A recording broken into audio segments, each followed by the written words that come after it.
안녕하세요. 홍프로 스포츠입니다. 적중하신 가족방분들 모두 축하드립니다. 홍프로 가족방에서 모든 경기, 언오버 및 핸디캡, 최종 조합 공유해드리고 있습니다. 적중률 높은 홍프로 가족방은 고정 댓글에 있는 링크로 문의해 주시기 바랍니다.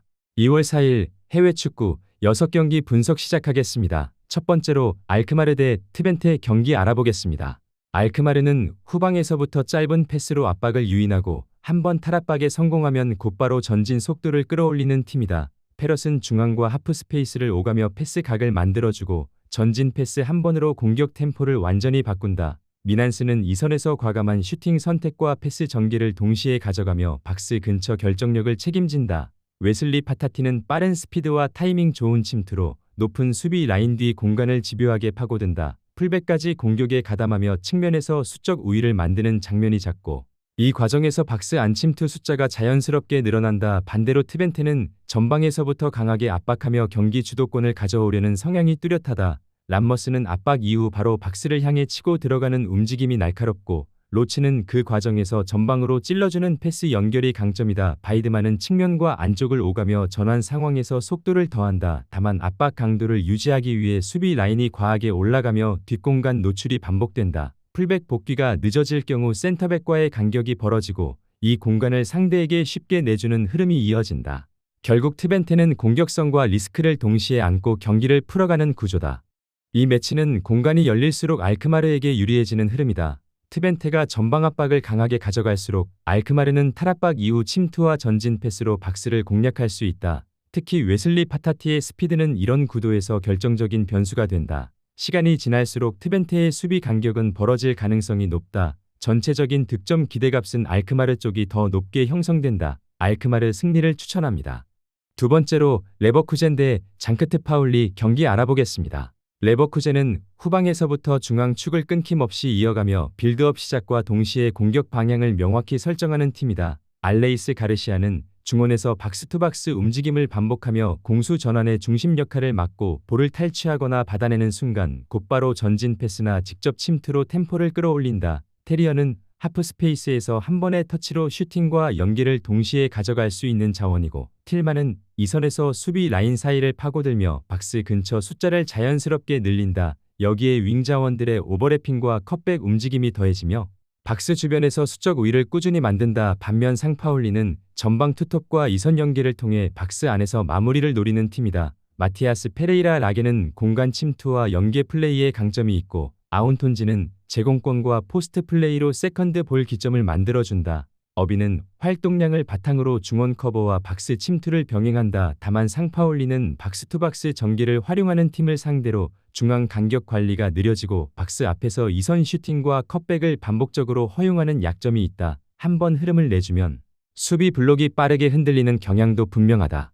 이 경기는 중앙에서 전개 주도권을 누가 잡느냐가 핵심이다. 레버쿠젠은 알레이스 가르시아를 중심으로 전진 패스와 침투를 동시에 가져가며 박스 앞에서 지속적으로 수적 우위를 만든다. 상파울리는 중앙 간격이 벌어지는 순간 수비 대응이 늦어지며 실점 위험이 커질 수 있다. 전체 흐름과 후반 운영까지 감안하면 레버쿠젠이 주도권을 쥔 채 경기를 풀어갈 가능성이 높다. 레버쿠젠 승리를 추천합니다. 영상은 잘 보고 계신가요?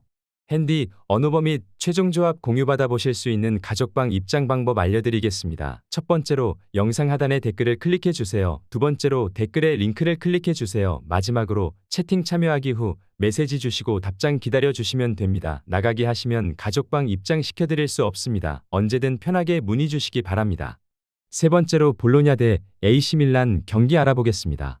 볼로냐는 임모빌레를 중심으로 뒷공간 침투와 박스 안 위치 선정을 노리지만 전체적인 전개 속도가 느려 패스 타이밍과 침투 타이밍이 자주 어긋나는 팀이다. 로우는 이선에서 측면과 중앙을 오가며 연결 고리를 맞지만 방향 전환과 전진 패스 선택이 늦어 상대의 수비가 라인을 정비할 시간을 자주 허용한다. 프로일러는 더블 볼란치 한 축으로 수비 보호와 빌드업을 담당하지만 안정적인 선택 위주라 전개를 단번에 끌어올리는 과감함은 부족하다. 그래서 볼로냐는 중앙과 측면에서 패스를 여러 차례 주고받는 동안 상대 수비 블록이 편하게 정렬되는 흐름이 반복된다. 임모빌레의 움직임 자체는 위협적이지만 볼이 들어갈 때는 이미 수비 커버가 끝난 상황이 많다. 수비 전환에서도 공격이 끊긴 뒤 라인 복귀가 늦어 박스 앞과 하프 스페이스가 동시에 열리는 장면이 자주 나온다. 반면 AC 밀란은 필크루크를 기준점으로 전방에서 볼을 지켜내고 그 순간 플리식과 로프터스 치크가 동시에 전진하며 템포를 끌어올린다. 플리식은 측면과 하프 스페이스를 자유롭게 활용하며 드리블과 전진 패스를 섞어 수비 간격을 빠르게 찢는다. 로프터스 치크는 공을 캐리하며 상대 라인을 끌어올린 뒤 박스 침투로 공간을 직접 공략한다. 중원과 수비 보호도 안정적이라 전환 상황에서 한 번 더 끊어내며 역습 리스크를 줄인다. 교체 카드에서도 공격 자원이 풍부해 후반으로 갈수록 속도와 강도를 유지하거나 더 끌어올릴 수 있다. 이 경기는 전개 속도에서 차이가 나는 매치업이다. 볼로냐는 패스를 오래 돌리는 동안 수비 블록을 허용할 가능성이 높다. AC 밀란은 필크루크를 축으로 전진 패스와 침투를 빠르게 이어가며 느린 전환을 집요하게 공략할 수 있다. 시간이 갈수록 템포 차이가 누적될 가능성이 크다. AC 밀란 승리를 추천합니다.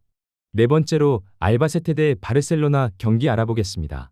알바세테는 두 줄 수비를 촘촘하게 세운 뒤 라인을 깊게 내리고 롱볼과 측면 전개로 반격을 노리는 팀이다. 푸에르타스는 중원에서 볼을 간수하며 전진 패스를 시도하지만 압박 강도가 높아지면 선택지가 줄어 전개가 끊기는 흐름이 잦다. 모르시오는 측면에서 크로스와 컷인을 병행하지만 공수 전환 과정에서 균형이 흔들리며 수비 부담이 커지는 장면이 반복된다. 파체코는 전방에서 1차 압박을 맞지만 팀 라인이 내려앉아 고립되는 빈도가 높다. 최근 알바세테는 박스 주변 세컨볼 처리에서 흔들리며 실점 이후 흐름을 되돌리지 못하는 경기가 이어지고 있다. 전반적으로는 90분 동안 수비에 많은 에너지를 쏟아야 하는 구조다. 반면 바르셀로나는 점유율과 전개 완성도를 동시에 가져가는 팀이다. 페란 토레스는 중앙과 측면을 오가며 수비 라인 사이를 파고들고 침투와 마무리에서 안정감을 보여준다. 라민 야말은 측면 1대1 돌파 이후 컷백과 침투 선택으로 수비 집중력을 계속 시험한다. 다니 올모는 박스 앞에서 전진 패스와 연계를 주도하며 공격 전개의 중심을 맡는다. 중원과 수비 보호도 안정적이라